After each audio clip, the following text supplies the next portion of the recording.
This episode is supported by the Felmers-Chaney Advocacy Board, or FCAB. FCAB is an advocacy board comprised of private citizens guided by a shared concern for social justice, corrections policy, and the successful re-entry of former inmates as they return to their communities. The 411 Live. Where you can learn about issues that affect us every day. State of world, 411 Live. Real people, real talk. Made to help people in our community in every way. Boy, your girl, 411 Live. A crime is committed. The person responsible is arrested. Then it becomes evident that that person has an issue with mental health, a mental health issue. Now, should the judicial system put him in jail while ignoring that mental health issue, or should it be addressed early in the judicial process? Hello, I'm Beverly Taylor, and this is the 411 Live, Real People, Real Talk. Now, we are talking today about a way to address this issue, mental health treatment court. And I have three gentlemen joining me to talk about this. First of all, retired Milwaukee County Judge Jeffery Kremers, Pastor Joseph Ellwanger, founder of Wisdom's Statewide Reform Our Communities campaign, focused on Wisconsin's criminal justice system, and Sylvester Jackson, lead community organizer for Expo, Ex-incarcerated People Organizing. Welcome to all of you. Thank you. Thank you. Great to be here.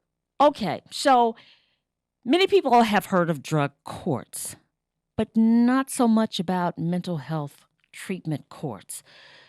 First question, how prevalent is mental health in the court system? Judge, I'll start with you.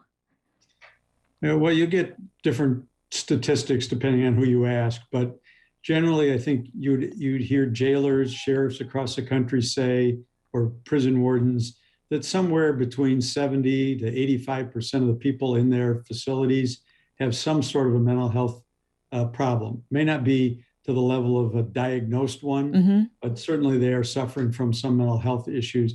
And obviously, or at least I think it's obvious, you incarcerate a person, that's going to exacerbate whatever mental health issues they have. So it's a huge problem. And then if you talk about the population of people who don't end up in jail or prison, but just kind of cycle back and forth through the, getting arrested, getting released, back in the community, getting in trouble because they bother somebody or are upsetting to someone. We deal with mental health issues every day in the courts in Milwaukee. Wow. Okay. So there is it. Within the court system. I know you have been a judge in Milwaukee County. And Mr. Jackson, I read an article, and listen to this. It says, by some estimates, a 90-day treatment in a mental health hospital might avoid a 10-year sentence in prison for an individual with mental illness. Did you see a lot of mental health problems in prison? Well, not only did I see a lot of mental health problems, I was an individual who suffered from mental health during my stay in incarceration. And it just ironic that you say the 90 days, which is what I had prior to being incarcerated. And I spent 10 years in the system. And there are things you wouldn't believe that you see, individual, and to be just plain and straight honest, you have individuals that cuts themselves. You have individuals that take pills. You have individuals that play with their feces, smear it on the walls, and use it as a tool or to throw at guards. You see a lot of things that is not norm inside the institution of the Department of Correction. Yeah. Wow. All right, Pastor, I want to know if you are looking at the mental health treatment court as a way to reduce mass incarceration. Very definitely. If we can remove people from incarceration and get some help for say, a mental health issue or an addiction issue. And if we can get those persons onto a path of recovery where they stay on that path, we are going to keep them out of prison. We're going to reduce recidivism, because that's one of the biggest issues and problems in the correctional system in Wisconsin. A third of the people in the prison system or more than that, are people who are recycling for the second or the third time. And so if we can get treatment for people with mental health issues and keep them out of prison, we are going to be reducing the prison population, yes. Okay. Now, I know in Milwaukee County, we're kind of familiar with the mental health treatment court because a pilot program has started, Judge Kremers, in 2012, maybe? Yeah, it was somewhere around the end or middle of 2012. I was chief judge at the time. Mm-hmm. I was approached by a public defender and district attorneys, a deputy district attorney, and they asked if we could start a mental health treatment court modeled on the same premise that a drug treatment court or some other kinds of treatment courts that we see, veterans treatment court, if we could start one in Milwaukee. It becomes a resource issue for any court system to do that. And I agreed that we would try a pilot project, that I would preside over it as in my extra time as chief judge.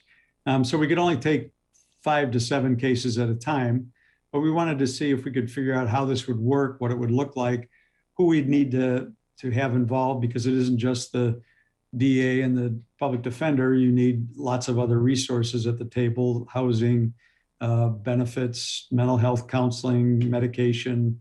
All of those issues are at play. And so we wanted to make sure that we could get it working right before we talked about expanding it. So we started the pilot project, and I think took our first cases in about 2013, and it's still, I've been retired from the Milwaukee bench for a couple of years now, but I believe it is still operating. Okay, just to kind of illustrate how it works a little bit, when we talked earlier, you told me about an example of a person who was calling in bomb threats. Can you tell me that story again? Yeah, so we had a gentleman, one of our very first people in the program was a gentleman who's actually very intelligent, but he had suffered from some mental health issues, and he had a habit of calling in bomb threats as really a way of a call for help. He had I don't believe, had any mechanisms. He didn't have any tools to build an actual bomb, but this was his way of getting attention. And so we brought him into the program. So the way it works is when someone gets charged or arrested with a crime, the district attorney looks at the case and says, is this a case that we think is appropriate for the pilot project? And they go over it with the public defender or the defense attorney, and then bring it to my attention, and I say yes or no. And this gentleman we brought into the program and then worked with him for a year. And this is basically how it worked with every defendant. Mm-hmm. And if they were able to complete the program in a year, then the benefit they would get would be either a reduction to a misdemeanor or a dismissal of the case, depending on the seriousness of the activity. But what they would avoid is the prison sentence that you talked about earlier, or a long, lengthy jail sentence that would just have them cycling back through the system. So what we would do is work with them to try and establish some stability in their life. If they needed housing, if they needed help getting their medicine, if they needed help arranging for counseling, whatever their issues were, we would try and bring those folks to the table and review the case on a regular basis. It was a very, I tried not to sit up on the bench, for example. I would, get down off the bench and meet with people on the same level, which is unusual in a courtroom, to try and establish that kind of connection with people where they could realize that it wasn't about the DA trying to put them in prison. It was about the team in the courtroom trying to help them avoid coming back to the courts again and again and again. So this is truly a team approach. It's all about almost like a wraparound. Yeah, exactly. Exactly. That was the whole point. And that was kind of my go-to phraseology whenever we had a problem with somebody who said, I'd say, look, your probation officer, who's also part of this, isn't trying to punish you. The DA isn't here to throw you in jail. I'm not trying to send you to prison. We're trying to work with you. So you got to work with us so we can help you, and try and establish that kind of a sense on the part of the defendant. Okay. So after doing that for a while, were you convinced that, yeah, this is needed for a full calendar? Yeah. Yes. I have no doubt in my mind that we need to expand the mental health treatment approach to handling cases in the criminal justice system. How we do that is a different conversation. It isn't just say, oh, open up a mental health treatment court. There's a lot more to it that I'd be happy to talk about. But yeah, I absolutely believe we need to expand our treatment approach to mental health cases in the criminal justice system. Okay. And Pastor and Mr. Jackson, you guys are kind of lobbying state legislators to, pick this up, include this in, I think it's called the TAD program, whereas there is grant funding, so Milwaukee County could expand. Is that correct? That is correct. Both Sylvester Jackson and I were in Whitewater yesterday at the University of Wisconsin in Whitewater for the first meeting of the Joint Finance Committee. They're looking at the budget that the governor handed down, and they say they're setting it aside and going to set their own budget. But we were both there and both worked hard to get them to understand that the current treatment alternatives and diversionary funding mechanism and law does not include mental health treatment courts. It includes only drug treatment courts. So we said, be sure that you say in the budget that the TAD money can be used for mental health treatment courts, just as the governor did. The governor put it into his budget, and we wanted them to keep it there. And Sylvester gave a great testimony on why this is so important. Right. And I want to have Mr. Jackson kind of go over what he said, but we're almost coming up to a break. So if you have the one hearing, will you have to go back again, or what are the plans for this in lobbying lawmakers? Well, we're definitely going to have to be persistent. There are 3 more Joint Finance Committee hearings, and we hope to have a voice at each one of these saying the same thing, so they get the point that this is really important, and there's a lot of support all over the state for this, and indeed there is all over the state. But the Joint Finance Committee is not going to finish with their version of the budget until probably the end of June. They're supposed to present a budget by the beginning of July. Okay. And usually they do, but sometimes they even go past the July 1 deadline. Okay. Well, we're going to take a break. When we come back, Mr. Jackson, I'm going to have you kind of go over what you told that committee, and it encompasses kind of your life story, which is very compelling. So we'll take a break, and we'll be right back. Stay with us. Not completing high school is more of a social thing than it was an academic thing. Even though all these years have passed, I still had that longing to have my diploma. I have a mentor, and she convinced me to continue my education. No one receives a diploma alone. If you're even considering getting your high school diploma, go get it. You can do it. Find free adult education classes near you at finishyourdiploma.org. Can I get the now bar, please? $1. Have a good one. Got it. Hey, what's going on?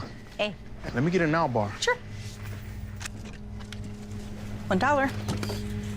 Appreciate you. You got it.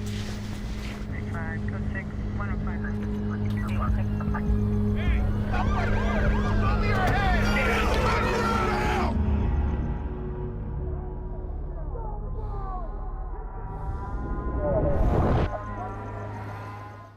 Welcome back to the 411 Live. We are talking about mental health treatment courts. And we stopped where I was going to get Mr. Jackson to tell us a little bit about your presentation to the Joint Finance Committee. And, well, I've heard your story, so I know it's compelling. So tell me your pitch to them. Well, I thought it was very important to help them see a human being side of that bill and not just a number. Mm-hmm. And so I use myself as an individual who was from the age of 7 years old to the age of 13, was sexually abused, mentally abused, physically abused, traumatized in every way, in poverty, you name it, and going up through the life, having no mental health treatment, no counseling or anything like that. I used the what if, what if I had mental health treatment prior to becoming an adult, prior to entering the justice system, prior to being victimizing other individuals to end up being convicted. What if there was mental health treatment available at the front end of things so that I wouldn't have to come out of the back end of DOC. And in that regard, it's like people tend to say, okay, we got money for drug courts, but people don't understand. Most people like myself included end up on drugs because of the mental health issues I was going through. It's the mental health issue that drove me to the drugs to escape what I was going through in reality, which, led to worse until the bottom fell out of everything. And so if we can start addressing the mental health, just like we addressing the drug problem, we will save a lot of money in tax. We'll save a lot of people from being incarcerated, and we'll save a lot of this mass incarceration, recidivism thing that is tearing down this country right now, because it is cheaper to treat people through mental health means than spending thousands of dollars on individuals to lock them up. And so I was hoping by using my personal story of being a person who experienced the drugs, the mental health aspect, and then the 10 years in DOC, and what if. So I let them understand that they're in a great position, because many times we can never answer what if, because it's behind us. We can't turn that clock back. But like I asked them, what if you can allow that to stay in the budget? What if you can allow the mental health court to be used with TAD funding? What if people who, instead of going to prison after this, can be treated and avoid prison system? What if they take the courage to stop playing politics and start treating people in a humane way? So I was hoping that kind of put the human side of things so they can reflect on people's and study, just not dollars. Very good. Very good. So, Beverly, go ahead. Can I just respond to something that both Pastor Ellwanger and Mr. Jackson just said? And it highlights the problem. I absolutely agree with their position that TAD money should be expanded or redefined to allow it to be used on mental health courts. Mm-hmm. However, if all that the legislature does is add, you can spend this TAD money on mental health courts, it highlights the resource problem that I talked about before. Because if you take $10 of the TAD money away from drug courts and give it to a mental health court, it means you're taking it away from somebody's drug court. And it should not be a binary choice. It should not be a zero-sum game where if you're going to support mental health, you're going to have less money for drug courts.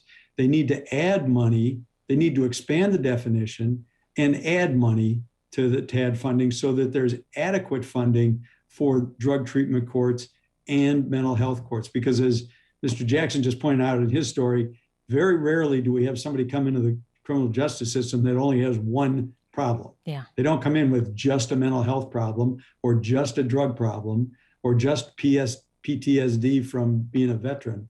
There are dual or triple issues going on, and we need to address them all. So we need to fund these things adequately. And the beauty of the TAD program is it has been strongly supported by both political parties.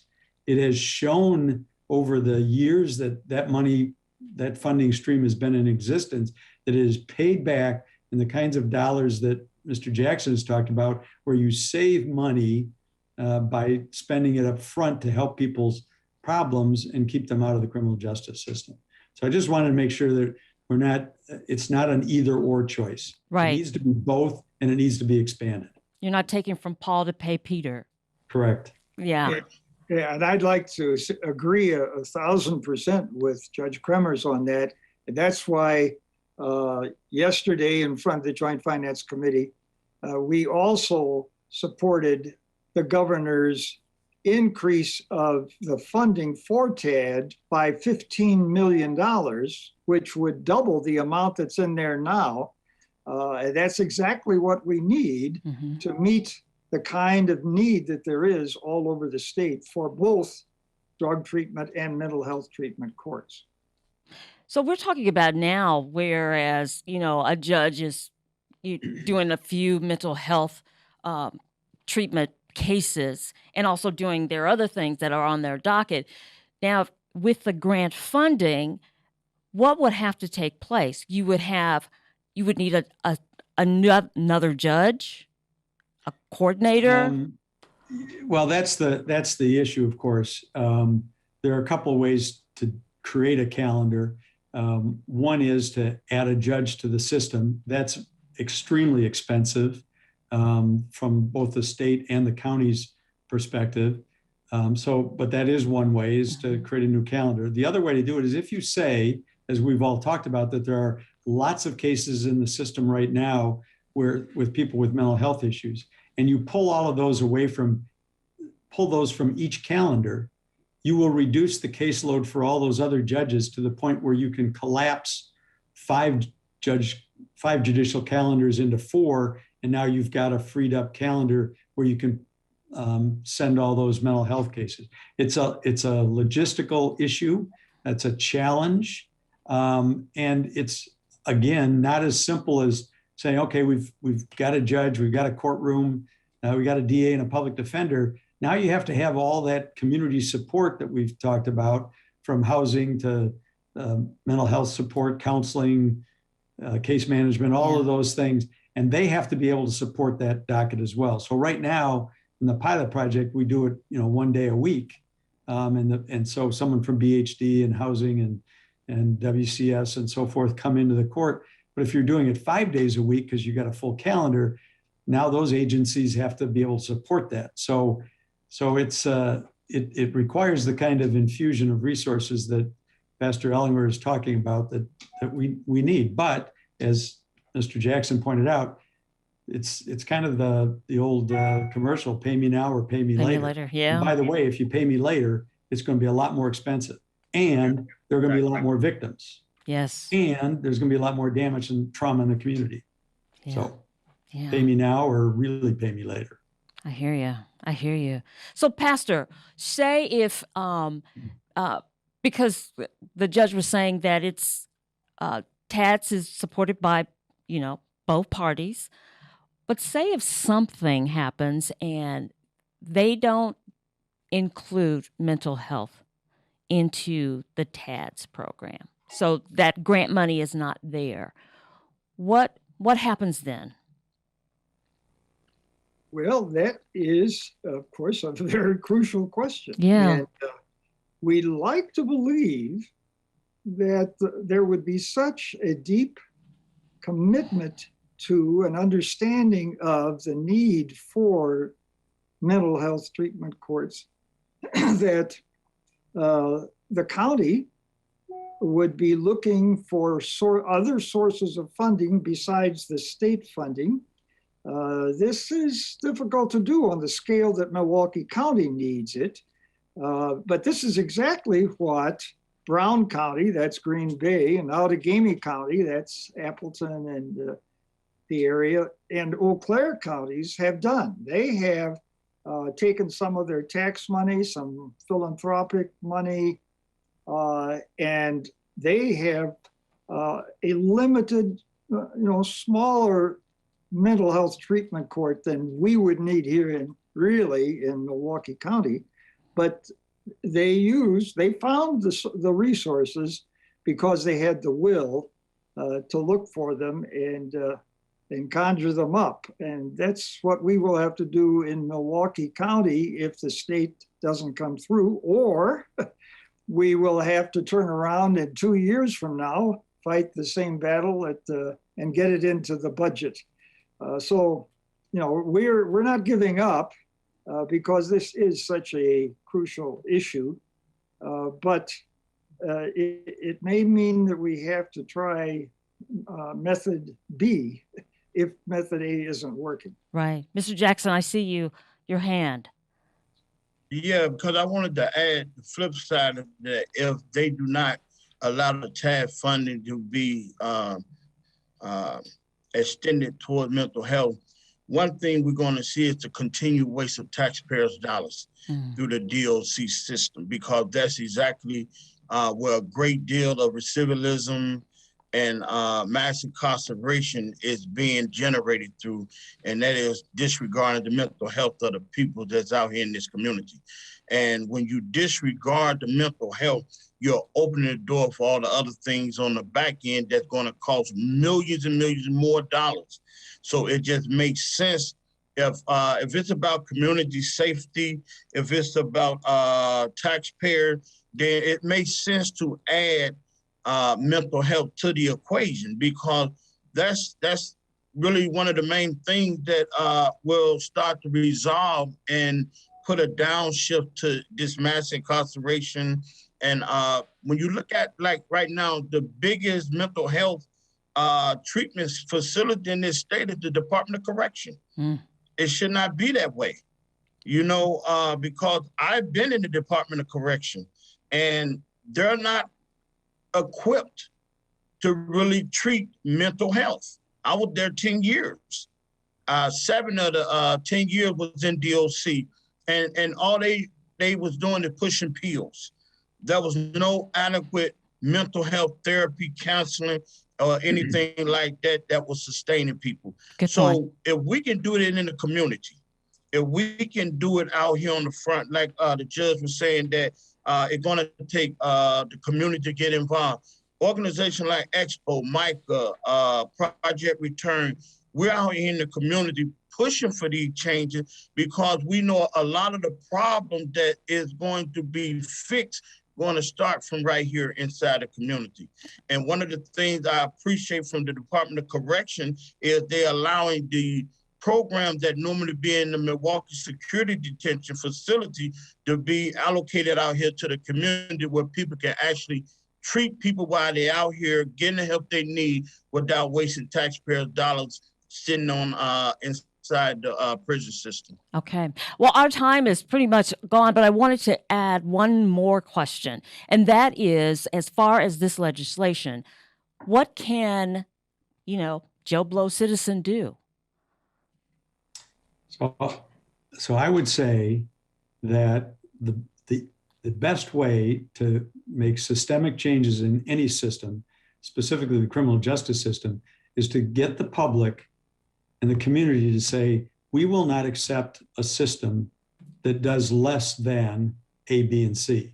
We will not accept a system that does not address mental health issues as early as possible, that does not address, drug abuse or domestic violence or whatever the problems are. We want an evidence-based system that is using our community, our tax dollars, as wisely as possible. And so the community has to drive the narrative. And I think if you can do that, you have a better chance of mobilizing the legislature to respond appropriately. Very good. So, Pastor, does that mean calling your lawmaker?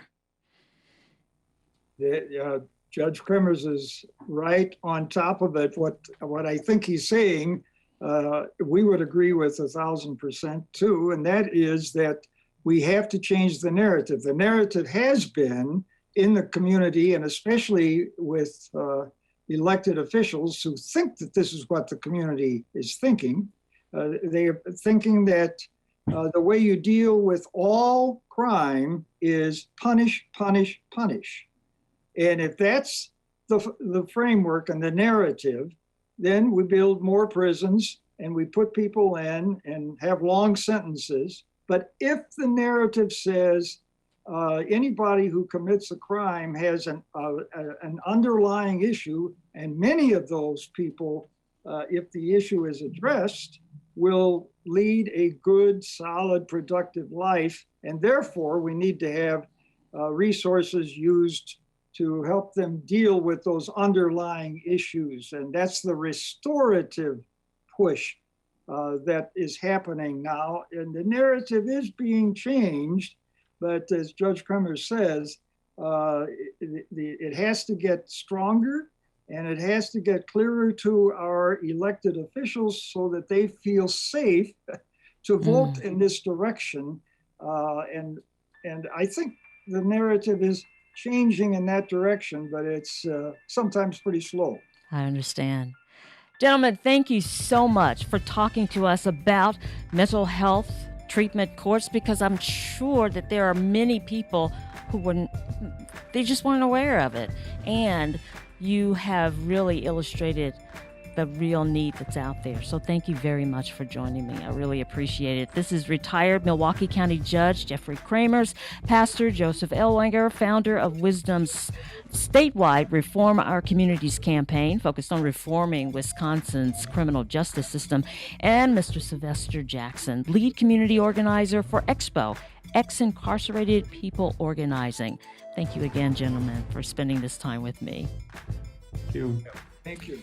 And thank you for joining us for another edition of the 411 Live, Real People, Real Talk. Remember, we're a nonprofit organization, so if you'd like to help us out, go to our website, the411live.org. Until next time, I'm Beverly Taylor. This is the 411 Live, Real People, Real Talk. If you would like to check out past episodes, there are many ways. Go to your favorite podcast platform. Follow us on Twitter and Instagram. Like and watch us on Facebook. Watch and subscribe to our YouTube channel. And if you have suggestions for future episodes, go to our website, the411live.org.